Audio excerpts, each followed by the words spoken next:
करेंगे। सबसे पहला पॉइंट जिसके लिए आप यहाँ पे आए हैं वो है हमारा लक्ष्य AIA-PGT कैप्सूल कोर्स AIA-PGT 2025 के लिए। इस पे हम डिस्कशन करेंगे जो हम 16 दिसंबर से लॉन्च कर रहे हैं। सेकंड हमारा टॉपिक ऑफ डिस्कशन होगा जो अभी अभी के टाइम के हिसाब से एक हॉट टॉपिक जिसको हम कह सकते हैं, topic of discussion about HPSC Ayurvedic medical officer interview.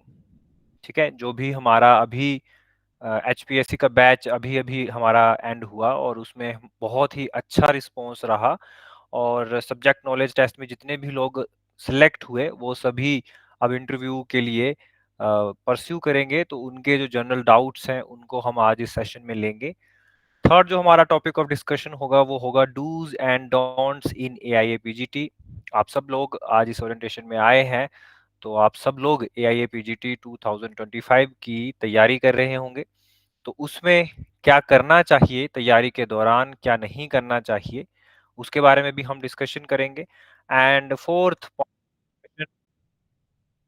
is important topics and subjects related to AIA-PGT 2025।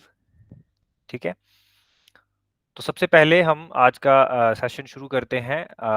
Session का जो मेन टॉपिक है वो है लक्ष्य AIA-PGT कैप्सूल कोर्स। AIA-PGT 2025 के जितने भी स्टूडेंट, जो भी लोग AIA-PGT 2025 की तैयारी कर रहे हैं उनके लिए आयुटिप एक नया कोर्स लॉन्च कर रहा है। ये बैच जो है वो 16 दिसंबर से शुरू हो रहा है। इस बैच के अंदर क्या-क्या आपको मिलेगा इसके बारे में हम आज डिस्कस करेंगे। तो सबसे पहले मैं आपको अपने आप को इंट्रोड्यूस करा देता हूँ। Myself doctor Akshay Kumar MD अगतंत्र from Rajiv Gandhi post graduate government ayurvedic college Paprola Himachal Pradesh. मैं पिछले 4 सालों से टीचिंग कर रहा हूँ, ठीक है, और AIA-PGT से रिलेटेड सारे ही कोर्सेज में मेरे different different videos, different batches आप हमारी आयुटिप की ऐप पे देख सकते हैं। बहुत सारे demo session related to Haryana AMO course, related to AIA-PGT course, related to Kashyap Samhita course and many booster lectures. ठीक है, वो सब भी आप हमारी ऐप पे और हमारे यूट्यूब चैनल पे देख सकते हैं। तो अब हम डिस्कस करते हैं कि इस कोर्स में ऐसा क्या है जो आपको ये ज्वाइन करना चाहिए। ठीक है, सबसे पहली चीज ये है कि आप सब लोग जो भी अभी मुझे सुन पा रहे हैं, मैक्सिमम लोग ऐसे होंगे जो AIA-PGT 2020 तैयारी कर रहे होंगे। ठीक है, और बहुत सारे उसमें से ऐसे स्टूडेंट्स होंगे जो ऑलरेडी किसी कोचिंग इंस्टीट्यूट से कोचिंग ले रहे होंगे। एक तो वो टाइप के स्टूडेंट है जो कहीं से कोचिंग ले रहे होंगे, लेकिन कोचिंग के दौरान होता क्या है, क्योंकि बहुत लंबा टाइम होता है, 1 साल का कोर्स अगर आप कहीं से ले रहे हो, तो आप साथ में कुछ ऐसे स्टूडेंट्स होंगे जिन्होंने कहीं पे कोई सर्विस ज्वाइन की होगी, ठीक है, कोई हॉस्पिटल ज्वाइन किया होगा या कुछ लोग रिसर्च ऑफिसर के रूप में काम कर रहे होंगे। तो दिक्कत ये आती है कि लंबे कोर्स में हम जब भी तैयारी करते हैं तो हमारा जो सिलेबस है वो ऐड ऑन होता जाता है। ठीक है, ऐड ऑन होता जाता है और उसको हम कवर नहीं कर पाते हैं। सबसे पहली जो इशू पूरी तैयारी में है वो ये आता है कि हम पीछे का जो एक साथ जो हमारा सिलेबस बच जाता है उसको हम रिवाइज नहीं कर पाते। और तैयारी के दौरान आप सबको अभी भी बहुत सारे बच्चों को मेरे पास बहुत सारी क्वेरीज आती हैं कि मुझे ऐसा लगता है डॉक्टर साहब कि मैं भूल जा रहा हूँ, मैंने जो पढ़ा है वो मुझे याद नहीं रह रहा है, या एग्जाम में मैं भूल जाऊंगा या भूल जाऊंगी। ये एक main issue during MD preparation के टाइम, ये एक मेन इशू रहता है। ठीक है, दूसरे टाइप के बच्चे वो होंगे जो किसी भी कोचिंग इंस्टीट्यूट से कोई भी टाइप की कोचिंग नहीं ले रहे होंगे। उन लोगों के लिए भी ये कोर्स बहुत अच्छा है। कोचिंग लेना बहुत जरूरी भी हो जाता है, क्योंकि हम हर टाइम खुद से नहीं पढ़ पाते। हमारे लिए एक मोटिवेशन फैक्टर होना चाहिए, हमारे लिए एक फिक्स शेड्यूल होना चाहिए, हमारे लिए एक फिक्स टेस्ट सीरीज होनी चाहिए, हमारे डाउट्स के लिए कोई एक लीडर या कोई एक ट्यूटर हमारे पास होना चाहिए। इसके लिए कोचिंग एक इम्पोर्टेंट रोल प्ले करता है, ठीक है? तो उन लोगों के लिए भी जो लोग कहीं भी अभी तक कोचिंग नहीं ले रहे हैं, उनके लिए भी बहुत ही बेनिफिशियल ये बैच रहेगा। और जो लोग ऑलरेडी कहीं पे कोचिंग ले रहे हैं लेकिन छूट गया है, सिलेबस बहुत ज़्यादा हो गया है, बल्क में हमारे पास बैकअप में सिलेबस बहुत ज़्यादा हो गया है, तो उनके लिए भी ये बैच बहुत फ़ायदेमंद रहेगा, ठीक है? और कुछ लोग ऐसे होंगे जिन्होंने अभी तक भी एआईएपीजीटी 2025 के लिए पढ़ना शुरू नहीं किया है। उन लोगों के लिए इस बैच में क्या फ़ायदा है, इस बैच को जॉइन करने का क्या फ़ायदा है कि आप एक चीज़ बिल्कुल ध्यान से देखेंगे कि जब भी हम तैयारी करते हैं किसी भी एग्ज़ाम की, तो जो लास्ट के 4 मंथ होते हैं हमारे पास, लास्ट के 3 टू 4 मंथ जो होते हैं, वो बहुत क्रूशियल होते हैं, ठीक है? इतने क्रूशियल होते हैं कि अगर आप अभी भी तैयारी शुरू करोगे then 4 month are more than sufficient to get a seat in PG. अगर आप पूरी शिद्दत से पढ़ाई करोगे तो 4 months are more than sufficient. आपके बहुत सारे ऐसे फ्रेंड्स भी होंगे, कोई सीनियर कोई जूनियर भी होंगे, जो ऐसे कहेंगे कि मैंने लास्ट के 4 महीने में अच्छे से पढ़ाई की और मेरा पीजी में हो गया, ठीक है? तो उन लोगों के लिए भी ये बैच बहुत फायदेमंद होने वाला है। तो आप सब लोग जो भी एआईएपीजीटी 2025 की तैयारी कर रहे हैं, चाहे वो कहीं से कोचिंग ले रहे हैं, कहीं से किसी टेस्ट सीरीज की हेल्प से तैयारी कर रहे हैं या कहीं से भी कोचिंग नहीं ली है, ये पहली बार कोचिंग ये पहली बार पढ़ना स्टार्ट कर रहे हैं, आप सब के लिए हमारे पास एक कैप्सूल कोर्स है, ठीक है? ये कैप्सूल कोर्स मंडे यानी 16 दिसंबर से शुरू हो रहा है। इस कैप्सूल कोर्स में आपको क्या-क्या मिलेगा, इस पे डिस्कशन करते हैं। सबसे पहली चीज़ तो ये होगी कि डेली लाइव क्लासेस आपको मिलेंगी। लाइव क्लासेस में कौन-सा टॉपिक पढ़ाया जाएगा, किस दिन क्या क्लास होगी, उसका एक शेड्यूल आपको बहुत जल्द जो स्टूडेंट रजिस्टर्ड हो जाएँगे, उनको एक शेड्यूल दिया जाएगा और उसी शेड्यूल के अकॉर्डिंग हर दिन लाइव क्लास होगी, ठीक है? कोई भी प्रीवियसली रिकॉर्डेड क्लास नहीं आपको दी जाएगी, आपको हर क्लास लाइव ही पढ़ाई जाएगी और आपके हर डाउट लाइव भी लिए जाएँगे और बाद में एक वीकेंड पे एक डाउट सेशन वाली क्लास भी होगी, वहाँ पर भी आपको एक्सप्लेन किया जाएगा। तो एज़ शेड्यूल्ड आपको हर दिन लाइव क्लास मिलेगी, ठीक है? और अगर बाय चांस आप लोग जैसे कहीं जॉब कर रहे हो या कहीं और बिज़ी हो और आप लाइव क्लास नहीं लगा पाते हो, तो आपको ऐप में वही लाइव क्लास रिकॉर्डेड मिल जाएगी, ठीक है? लेकिन ये सेशन पूरा का पूरा कोर्स जो है वो लाइव रहेगा, ठीक है? रिकॉर्डेड क्लास, रिकॉर्डेड एक्सेस भी मिल जाएगा, आप अपने शेड्यूल के अकॉर्डिंग भी पढ़ सकते हो।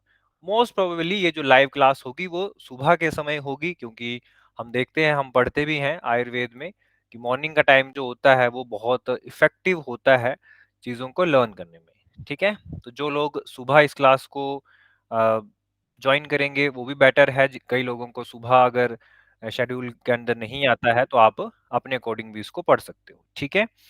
उसके बाद आता है हमारे पास आफ्टर द क्लास आपको अनलिमिटेड एमसीक्यू बेस्ड एमसीक्यूज जो है जो कि लेटेस्ट एआई पीजीटी पैटर्न के बेस्ड पैटर्न के ऊपर बेस्ड होंगे वो भी आपको प्रैक्टिस करने के लिए मिलेंगे, ठीक है? और ऑनलाइन टेस्ट सीरीज भी आपको एआई पीजीटी 2025 के लिए प्रोवाइड की जाएगी, ठीक है? और हर टाइम आपके पास 24 घंटे सातों दिन सारे के सारे हमारे एक्सपर्ट पूरी टीम आपके लिए अवेलेबल रहेगी। आपके जिस टाइप के भी डाउट हैं रिलेटेड टू सब्जेक्ट ओनली आपको उसकी डिटेल में एक्सप्लेनेशन दी जाएगी, ठीक है? इसके अलावा डाउट क्लासेस भी अलग से आपकी ली जाएंगी जिसमें आपके जो इम्पोर्टेंट टॉपिक्स हैं उनसे रिलेटेड डाउट्स वो आपको करवाए जाएंगे और वीकली इंटरेक्टिव सेशंस भी आपको लगाए जाएंगे, ठीक है? उससे भी अगर आपका डाउट नहीं क्लियर होता तो आप वीकली डाउट क्लासेस में भी आ सकते हो। एक इम्पोर्टेंट जो कंसेप्ट जो इस स्पेशल पूरे कोर्स का एक स्पेशल कंसेप्ट है वो है यूनिक रिवार्डिंग सिस्टम। ये क्या है? आपने क्या करना है कि मंडे से लेकर सैटरडे तक आपकी पूरी क्लास होगी, आपने अच्छे से क्लास ज्वाइन करनी है, अच्छे से पढ़ना है और उस क्लास के बाद वीकेंड पे आपसे एक क्विज या कुछ क्वेश्चंस पूछे जाएंगे रिलेटेड टू जो आपको मंडे से लेकर सैटरडे तक पढ़ाया जाएगा। उससे रिलेटेड आपकी एक क्विज होगी। ठीक है? कुछ क्वेश्चंस आपसे पूछे जाएँगे उसी सब्जेक्ट से रिलेटेड और उस क्विज के हिसाब से आपको रिवार्ड्स दिए जाएँगे, आपको कुछ पॉइंट्स दिए जाएँगे और उन पॉइंट्स के टेबल को मेंटेन किया जाएगा, ठीक है? जैसे कोई एक स्टूडेंट है, उसने मंडे से लेकर सैटरडे तक आपकी पूरी क्लास लगाई और उसको संडे को फिर एक क्विज दी गई और उसमें कितने उसको पॉइंट्स मिल रहे हैं, वो उसके वहाँ पर कितना स्कोर करता है, उसके हिसाब से वो एक हमारे पास एक स्कोर टेबल आएगा जिसमें आप नेशनल लेवल की इस टेस्ट सीरीज में आप अपना रैंक स्कोर कर सकते हो ताकि आपको अपना रैंक पता चलता रहे, आपकी स्टडी जो है वो ट्रैक पे है या नहीं है वो पता चलती रहे, ठीक है? अब हम आते हैं कि इस पूरे सिस्टम को हम क्रैक कैसे करेंगे, 4 महीने में सिलेबस कवर कैसे किया जाएगा। सबसे पहली चीज है, हम जानते हैं एआईपीजीटी एग्जाम में क्या आता है। हमें पता है हमारे पूरे आयुर्वेद में 15 प्लस सब्जेक्ट्स हैं और अगर हम सब्जेक्ट वाइज उसको अप्रोच करने की कोशिश करेंगे तो उसके लिए 4 महीने सफिशिएंट नहीं होते हैं। हम जानते हैं जैसे रोग निदान है, चाहे हमारे पास अगत तंत्र है, चाहे काय चिकित्सा है, वो सारे सब्जेक्ट कहाँ से बने हैं? हमारी मेजर संहिताओं से। तो सबसे पहले हम इन मेजर संहिताओं पे अटैक करेंगे। इन मेजर संहिताओं में कैप्सूल फॉर्म में, ठीक है? कैप्सूल फॉर्म का मतलब है, इसको आप और आसानी से समझेंगे तो कैप्सूल का मतलब है कि सारा एक्सट्रैक्ट जो है, इंपॉर्टेंट एक्सट्रैक्ट जो है, वो कैप्सूल फॉर्म में आपको पढ़ाया जाएगा। यानी जितने भी इंपॉर्टेंट टॉपिक्स हैं, सारी हमारी मेजर संहिताओं में जितने भी इंपॉर्टेंट टॉपिक्स हैं, जो आपको एआईपीजीटी में पूछे जाते हैं, पिछले 5-6 सालों से पूछे जा रहे हैं या आगे भी पूछे जा सकते हैं, वो आपको पढ़ाए जाएँगे। तो सबसे पहले हम अटैक करेंगे मेजर संहिताज़ पे, जैसे चरक संहिता है, बहुत ज़्यादा वेटेज है इसकी एआईपीजीटी एग्ज़ाम में या किसी भी एग्ज़ाम में। उसके बाद सुश्रुत संहिता है, इसके कुछ इंपॉर्टेंट पोर्शंस हैं। हमारी अष्टांग हृदय सूत्र स्थान का इंपॉर्टेंट इसका एक पोर्शन है जो कि काफ़ी हाई वेटेज वाला है। इसके अलावा फिर हम आएँगे नेक्स्ट माइनर संहिता में माधव निदान, भाव प्रकाश, ठीक है? और योग रत्नाकर या अदर भी माइनर संहिताओं माधव निदान है, तो उनको हम कवर करेंगे, उनका भी काफ़ी वेटेज रहती है।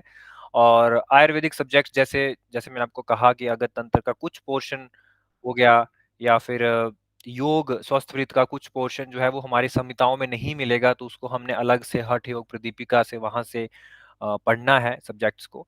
और उसके बाद आते हैं हमारे पास मॉडर्न सब्जेक्ट्स। अब हम जानते हैं कि 10 से 12 क्वेश्चन जो है एआईपीजीटी में मॉडर्न से आते हैं और अगेन उनको कंप्लीटली पढ़ना, पूरी मॉडर्न को किसी एक स्पेसिफिक बुक से पढ़ना, दिस इज नॉट पॉसिबल, लेकिन इंपॉर्टेंट टॉपिक्स जो है मॉडर्न सब्जेक्ट्स के हम कवर करेंगे, ठीक है?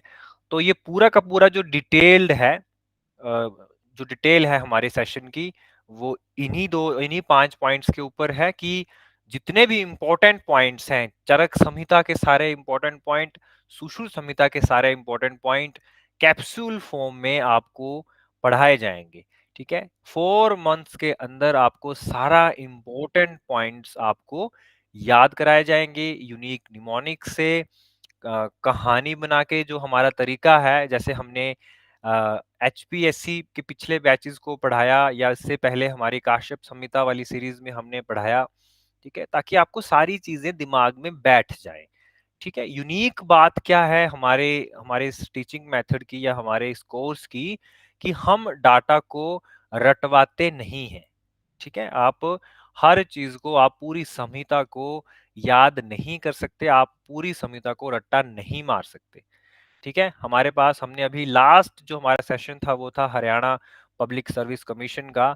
उसमें हमारे पास 70 प्लस स्टूडेंट्स थे और वो सब गवाह हैं, आप में से बहुत सारे उस सेशन में भी होंगे, कि हम रट्टाफिकेशन को प्रमोट नहीं करते हैं। हम हर सब्जेक्ट का हर सिद्धांत या हर प्रिंसिपल जो भी हम पढ़ाएंगे उसके पीछे हम कारण आपको बताएंगे ताकि आपको रट्टा ना मारने पड़े, ठीक है? और मैक्सिमम चीजें आपको पूरी सेंस के साथ, पूरी साइंस के साथ समझाई जाएंगी ताकि आपको अच्छे से याद रहें। कुछ एक चीजें जहां पर हमें याद करना बहुत ज्यादा जरूरी है या कुछ एक चीजें जो याद करना डिफिकल्ट होते हैं, वहां पर हम स्टोरी मेथड यूज़ करते हैं या इमेज मेथड यूज़ करते हैं या फिर निमोनिक वाला मेथड यूज़ करते हैं। पूरी क्लास में आप पिछली क्लासेस भी देख लो, पूरी क्लासेस में आपको बहुत ही अच्छे तरीके से समझाया जाएगा, शांति से, ना बहुत ज़्यादा फ़ास्ट, ना बहुत ज़्यादा स्लो। पूरी तैयारी जो होगी वो आपकी पूरी जिसको हम कहते हैं कि फन वे में होगी, ताकि आपको ऐसा ना लगे बहुत ज़्यादा बर्डन कि मैं पता नहीं मैं बहुत ज़्यादा कोई पहाड़ खोदने जा रहा हूँ और ये 4 आप बहुत आराम से आपको सारी चीज़ें याद होती जाएँगी और आपको साथ-साथ में बहुत सारे एमसीक्यूज़ दिए जाएँगे, बहुत सारी टिप्स एंड ट्रिक्स दी जाएँगी, बहुत सारे माइंड मैपिंग आपकी की जाएगी, लिंक्स आपको बताए जाएँगे कि आपने इस तरीके से इसको याद करना है, ठीक है? तो ये पूरे बैच में हम इसके बारे में डिस्कशन करेंगे। हम क्या करते हैं, हम पिछले 3-4 सालों से लगातार बहुत सारे कोर्सेज़ जो हैं, वो रन कर रहे हैं और हमारे पास एक जिसको बोलते हैं क्वालिफ़ाइड टीम है, जो कि आपके हर तरह के डाउट के लिए हमेशा आपके पास अवेलेबल है। आप कभी भी हमें कॉन्टैक्ट कर सकते हैं, हम हर टाइम आपके हर टाइप के डाउट के लिए, जो कि सब्जेक्ट से रिलेटेड होगा, इवन दो बहुत सारे स्टूडेंट्स जो अभी एग्ज़ाम का स्ट्रेस की वजह से लो फ़ील करते हैं कि हम तैयारी नहीं कर पा रहे हैं, मुझे ये नहीं पता है कि 4 महीने में होगा या नहीं होगा। हर तरह की मोटिवेशन, हर तरह का शेड्यूल आपको हम प्रोवाइड करते हैं हर एक पॉइंट पे। So this is our capsule course, ठीक है? बिल्कुल मिनिमम फ़ी पे आपको ये प्रोवाइड करवाया जा रहा है। बैच शुरू होगा 16 दिसंबर 2024 से और ये आपके एआईए पीजीटी का जब एग्ज़ाम अनाउंस होगा, उसके काफ़ी दिन पहले जब तक आपको एक मिनिमम टाइम चाहिए रिवीजन के लिए, तब तक आपको सारा इम्पोर्टेंट जो भी टॉपिक्स हैं रिलेटेड टू एआईए पीजीटी 2025 तक, वो आपको कवर करवाया जाएगा। So this is all about our capsule course, ठीक है? इसको जॉइन करने के लिए आपको जो नंबर्स दिए गए हैं, आपको इन पे कॉन्टैक्ट करना है और इन बैचेज़ को जल्दी से जल्दी जॉइन करना है, क्योंकि ये लास्ट के 4 मंथ हैं। अब इसके बाद अगर आप लेट करोगे, तो फिर मुश्किल बहुत ज़्यादा हो जाएगी, ठीक है? ये लास्ट चांस है आपके पास, अगर आप एआईए पीजीटी 2025 को अच्छे से प्रिपेयर करना चाहते हो, ठीक है? इससे रिलेटेड आपको कोई भी इश्यू होगा, कोई डाउट होगा, तो आप इन दिए गए नंबर्स पे कॉल कर सकते हो, इस पे आप मैसेज कर सकते हो। इसमें आपको लगातार, ठीक है, हर टाइम आपको हेल्प मिलेगी। ठीक है, अब आते हैं हम सेकंड हमारा जो टॉपिक ऑफ डिस्कशन जिसको हम कहते हैं हॉट टॉपिक ऑफ डिस्कशन, जो कि हमारा लेटेस्ट एक कोर्स था, आप सबने जिसके बारे में सुना होगा, एचपीएससी, ठीक है, Haryana public service commission, AMO, ठीक है, आयुर्वेदिक मेडिकल ऑफिसर, ठीक है। तो 3 स्टेजेस में ये पूरी की पूरी जिसको रिक्रूटमेंट 3 स्टेजेस पे थी, ठीक है। पहला स्टेज था हमारे पास ऑब्जेक्टिव एग्जाम, जिसको स्क्रीनिंग टेस्ट कहा गया था। इसका एक डिटेल्ड सिलेबस हमारे पास था और उस सिलेबस के अकॉर्डिंग हमने आपको कोर्स प्रोवाइड किया, आप सबने वो कोर्स ज्वाइन किया, हमने वो कोर्स रन किया और विद इन 2 मंथ्स हमने पूरा का पूरा सिलेबस आपको पढ़ाया। बहुत सारे स्टूडेंट्स बहुत ज़्यादा मेहनत की और बहुत खुश थे इस पूरे कोर्स से और अपनी मेहनत से उन्होंने स्क्रीनिंग टेस्ट जो है वो पास किया। बहुत सारे कोचिंग इंस्टीट्यूट्स आपको बोल रहे थे कि संहिता पढ़ो, इस सिलेबस का कोई मीनिंग नहीं है, ये सिलेबस ऐसे ही दे दिया जाता है और पेपर में ऐसा नहीं पूछते हैं। और हम हमेशा आपके साथ रहे कि सिलेबस जो दिया है सरकार ने, हमने वही पढ़ना है, ठीक है? तो हमने आपको वो पढ़ाया पूरे 2 महीने में और वो स्क्रीनिंग टेस्ट हुआ, तो उसमें 100% सिलेबस से क्वेश्चन आए। उसके बाद फिर हमारे पास सब्जेक्ट नॉलेज टेस्ट था, ठीक है? तो सब्जेक्ट नॉलेज टेस्ट में भी हमने बार-बार आपको कहा कि सिलेबस से ही पेपर आएगा और सब्जेक्ट नॉलेज टेस्ट में भी 100% जो पेपर था वो सिलेबस से ही आया। पैटर्न सब्जेक्ट नॉलेज टेस्ट का थोड़ा-सा चेंज हुआ, तो वो सबके लिए चेंज हो गया। ठीक है? जैसे डिस्ट्रिक्ट आयुर्वेदिक मेडिकल ऑफिसर का पेपर था, उस हिसाब से जो पैटर्न था वो वैसा नहीं आया।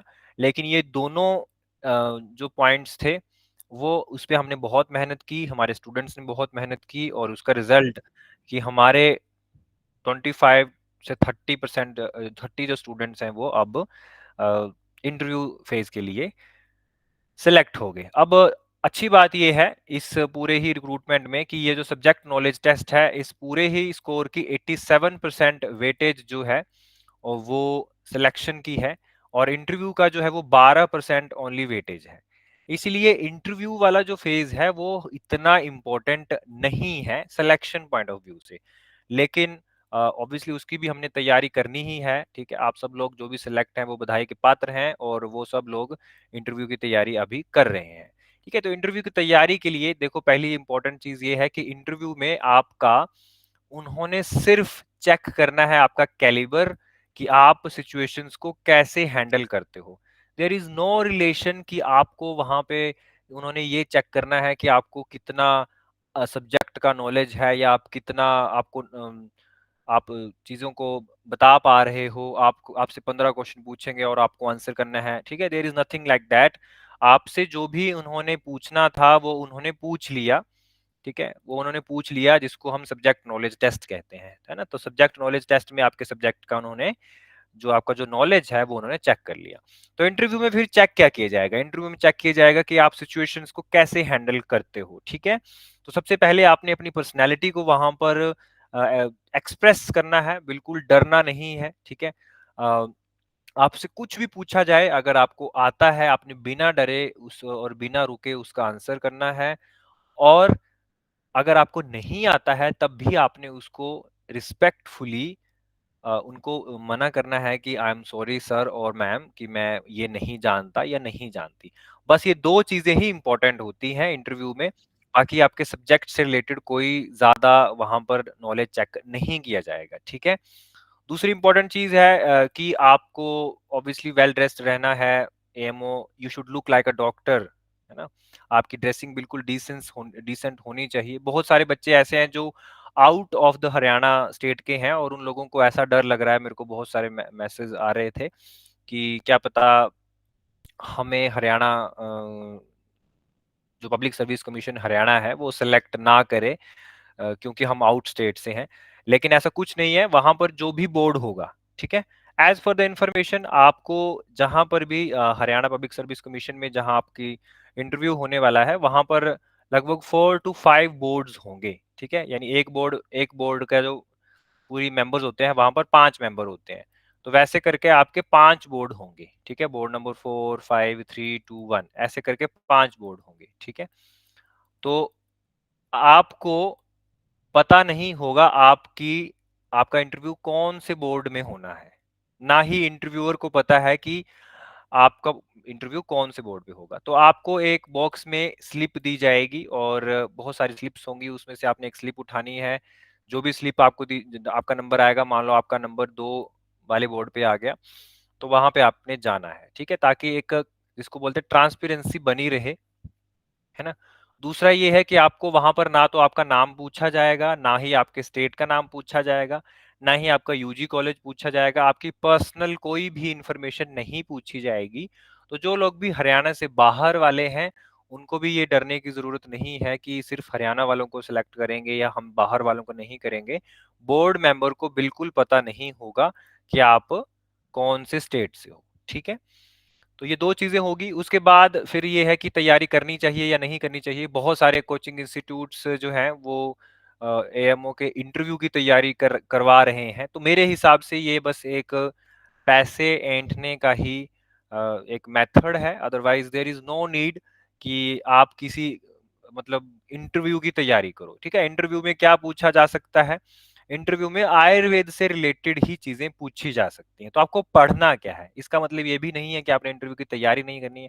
आपने खुद बैठ के तैयारी करनी है। क्या तैयारी करनी है? सबसे पहली जो पॉइंट आपको याद रखना है कि आपकी जो सिलेक्शन हुई है वो पीएचसी के लिए हुई है, यानी प्राइमरी हेल्थ सेंटर के लिए हुई है। तो आपने वहाँ पर प्राइमरी हेल्थ सेंटर के अकॉर्डिंग ही रेडी होके जाना है।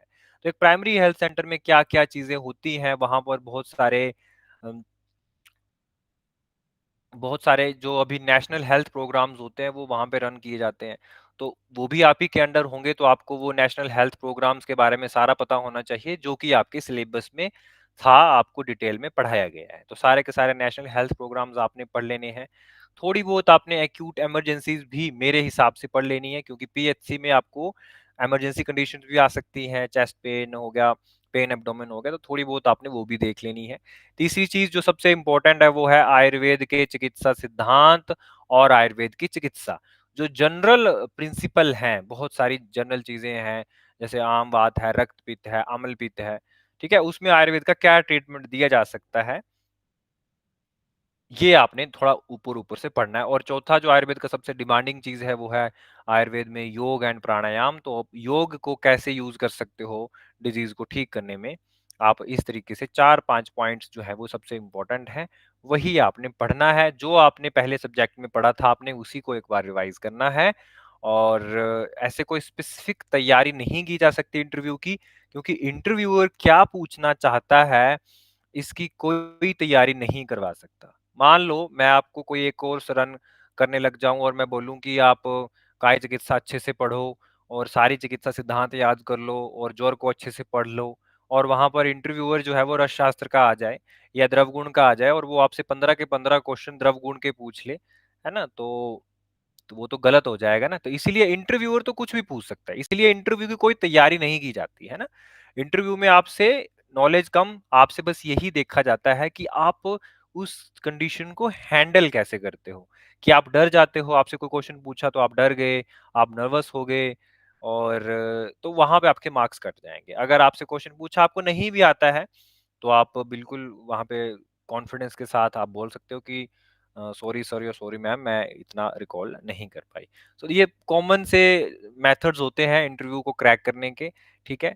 तो आपको वैसे बिल्कुल क्लियर है कि 12% की बात है ना? तो ज़्यादा आपका नुकसान होने वाला नहीं है। आपका जो भी सब्जेक्ट नॉलेज टेस्ट का स्कोर होगा वही आपकी सिलेक्शन करवाएगा। तो इंटरव्यू की जो वेटेज है बहुत कम है, इसीलिए आपने बिल्कुल स्ट्रेस फ्री होके इंटरव्यू की तैयारी करनी है, चिकित्सा पढ़नी है और आपने नेशनल हेल्थ प्रोग्राम्स पढ़ने हैं, एक्यूट इमरजेंसीज थोड़ी बहुत पढ़ लेनी है और योग और प्राणायाम, ये चीज़ें भी आपने कर लेनी है। सो this is all about HPSC general interview doubts. इससे रिलेटेड अगर आपको डाउट भी होंगे तो आप हमसे पूछ सकते हैं, ठीक है?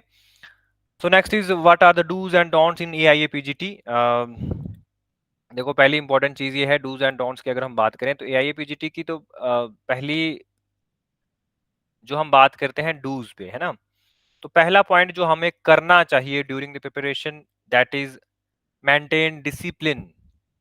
आपको जो भी शेड्यूल दिया जाएगा, जैसे अभी आप ये कोर्स ज्वाइन करेंगे तो आपको एक शेड्यूल दिया जाएगा, आपने वही शेड्यूल फॉलो करना है, पूरी कंसिस्टेंसी फॉलो करनी है।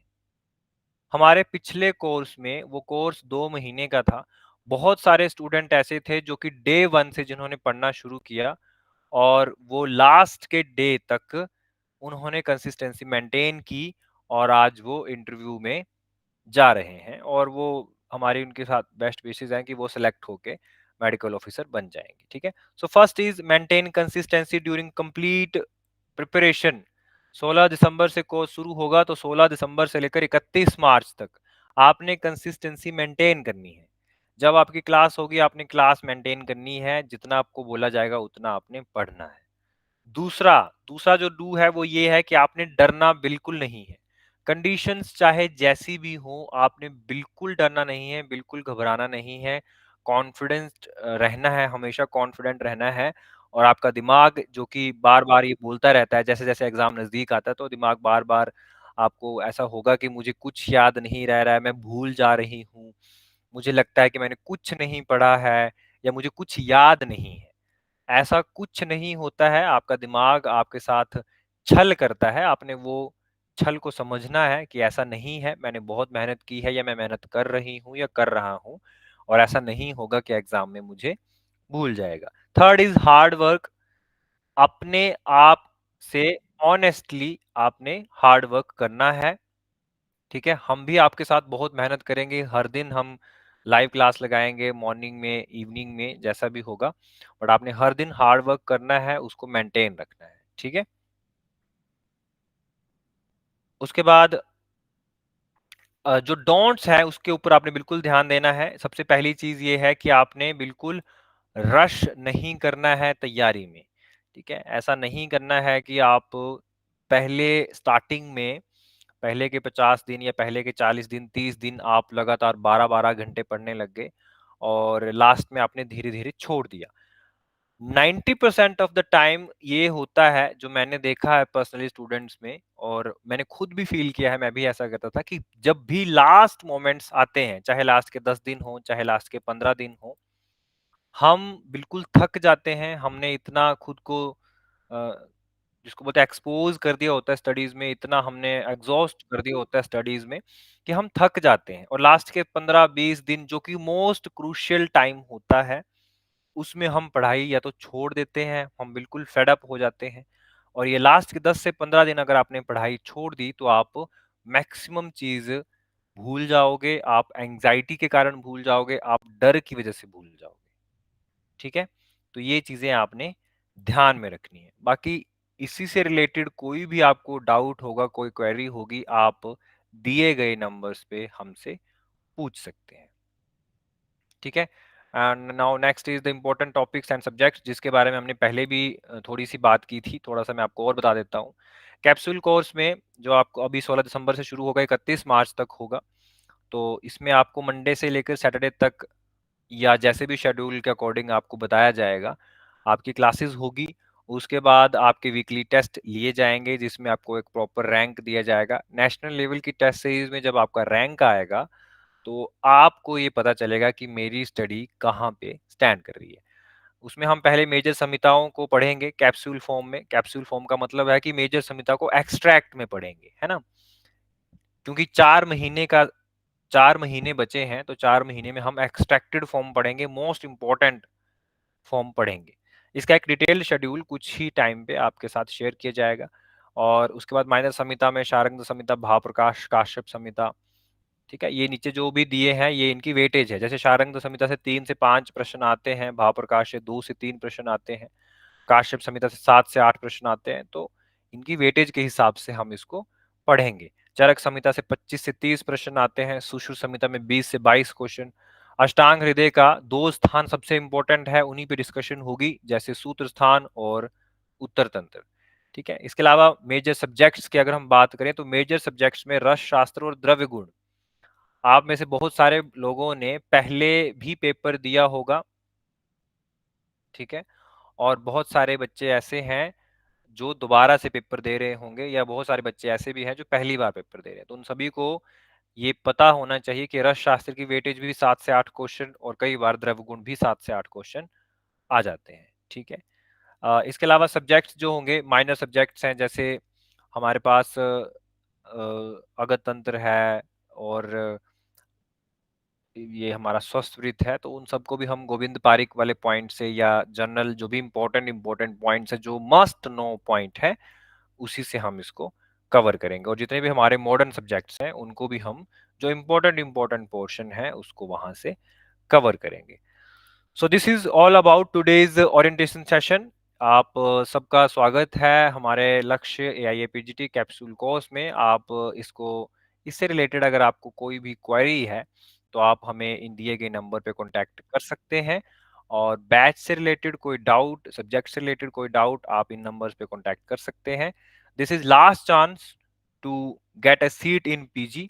ये लास्ट के 4 महीने अगर आप पूरे जोश के साथ हमारे साथ पढ़ाई करोगे, तो वी विल श्योर कि आप 100% सिलेक्ट हो जाओगे, ठीक है? सिलेक्शन का एक क्राइटेरिया मैं आपको बता देता हूँ कि अगर आपका रैंक टॉप 300 में आता है, ठीक है? टॉप 300 में, ठीक है? वैसे हम पूरी मेहनत करते हैं, आप जितने भी बच्चे हमारे कोर्स में एनरोल होते हैं, हम पूरी मेहनत करते हैं और हम चाहते हैं कि आप सब लोग सिलेक्ट हो जाओ, ठीक है? तो आप सब लोग पूरी मेहनत करो। जितने भी लोग हमारे टॉप 300 में आएँगे ऑल इंडिया में, उन सबको एक तो सबसे पहले उनको बहुत अच्छा कॉलेज मिलेगा, ठीक है? ये तो आप अपने लिए करोगे। दूसरा ये है कि अगर टॉप 300 में आप रैंक लेके आओगे हमारे साथ मेहनत करके, तो मैं पर्सनली आपकी जितनी भी फीस होगी इस कोर्स की, आपको आपकी सारी फीस वापस कर दूंगा। अब इसमें आपके दो फायदे हैं, एक तो आप पूरा का पूरा कोर्स आपने फ्री में आपको मिल गया, दूसरा आपको बेस्ट कॉलेज मिल गया जो आपको चाहिए था।